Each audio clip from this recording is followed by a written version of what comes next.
आज का हमारा क्वेश्चन है find the largest number which divides 320 and 457 living remainders 5 and 7 respectively. सबसे पहले तो एचसीएफ समझने के लिए एक बार फिर से हम देखते हैं एचसीएफ होता क्या है। तो सबसे पहले यहाँ पर हमें दिख रहा है क्योंकि ये लार्जेस्ट नंबर है तो हमें एचसीएफ निकालना है, पर किसका निकालना है ये समझना ज़रूरी है। तो सबसे पहले देख लेते हैं, सपोज करो दो नंबर है 16 एंड 18 है। ठीक है, हमें पता है इन दोनों का जो कॉमन फैक्टर है वो है 2। ठीक है, तो 2 इज़ द एचसीएफ। तो यानी कि मैं अगर 2 को डिवाइड करती हूँ 16 से तो मेरा आंसर आता है ये रिमाइंडर मेरा 0 आएगा। सिमिलरली 18 से भी अगर मैं डिवाइड करूँगी 2 को डिवाइड करूँ 18 से तो ये मेरा रिमाइंडर आएगा यहाँ पर 9 18, यहाँ पर भी 0 आएगा। ठीक है, तो यानी कि ये जो मेरा डिवाइज़र है ये है एक्चुअली वो नंबर जो इन दोनों को डिवाइड इन दोनों को मैं अगर इस नंबर से डिवाइड करूँगी तो I will get a remainder 0। तो सबसे पहले हमारा फॉर्मूला जो होता है ना क्वोशिएंट रिमाइंडर वाला, पहले उसको समझते हैं।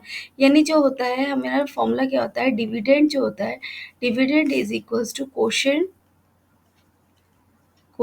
Into divisor plus remainder. ठीक है, मैं रिमाइंडर को आर लिख रही हूँ। तो ये होता है हमारा मेन फॉर्मूला, आपको इसी बात को ध्यान रखकर चलना है। अब ये बोल रहे find the largest number which divides 324 living a remainder of 5 and 7 respectively. अगर मैं इसके हिसाब से इस क्वेश्चन के हिसाब से फिट करती हूँ इसको, तो ये हमारा क्वेश्चन क्या बन रहा है, 320 इज अ डिविडेंड। इसको मैं क्वेश्चन मान लो Q1 है, इसको किसी एक इसका क्वेश्चन Q1 है, ये मैं डिवाइड कर रही हूँ, सपोज x से डिवाइड कर रही हूँ या डी से डिवाइजर है तो मैं उसको डी ही फिट कर रही हूँ। ठीक है, तो डी से डिवाइड कर रही हूँ तो मेरा रिमाइंडर क्या आ रहा है, यहाँ पर 5 आ रहा है। ठीक है, तो और दूसरा क्या आ रहा है, ये इसको मैं मान लेती हूँ, ये मेरी पहली इक्वेशन आ गई। ठीक है, दूसरा क्या आ रहा है, सेम वही 457 इज़ अ नंबर।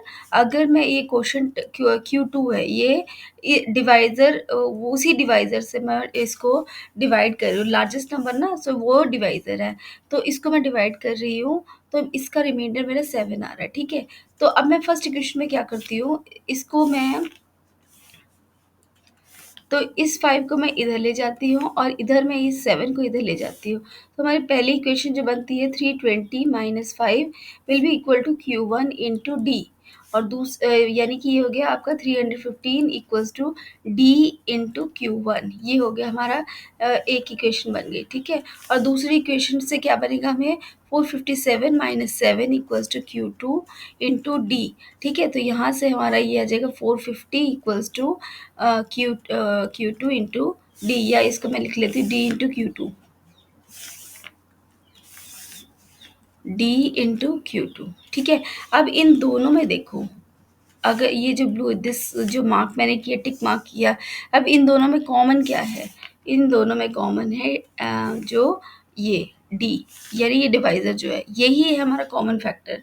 यानी कि हमने कॉमन फैक्टर किसका निकालना है, हाईएस्ट कॉमन फैक्टर किसका निकालना है, 315 का और 450, इन दोनों में से जो कॉमन फैक्टर होगा उसका निकालना है, ना कि 320 एंड 457।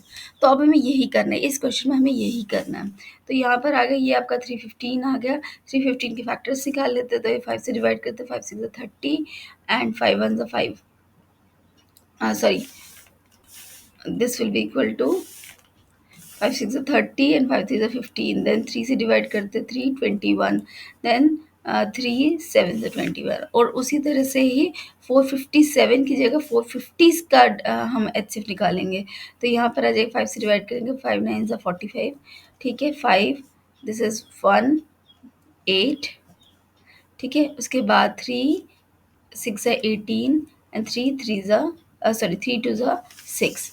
तो हमारे जो फैक्टर्स आ गए 315 के क्या फैक्टर्स आए, it is 3 square into 5 into 7, और 450 का क्या फैक्टर्स आए, ये आया आपका 3 स्क्वायर इंटू 5 स्क्वायर इंटू 2। यानी कि हमारा कॉमन क्या आया, देखिए, एक तो 3 स्क्वायर आ गया और एक आ गया हमारा 5, ये यहाँ से एक 5 आ गया, यानी कि 3 स्क्वायर इंटू 5। तो ये है हमारा एचसीएफ इस क्वेश्चन का। तो हमारा जो रिक्वायर्ड नंबर है वो है 45। तो रिक्वायर्ड नंबर क्या है हमारा,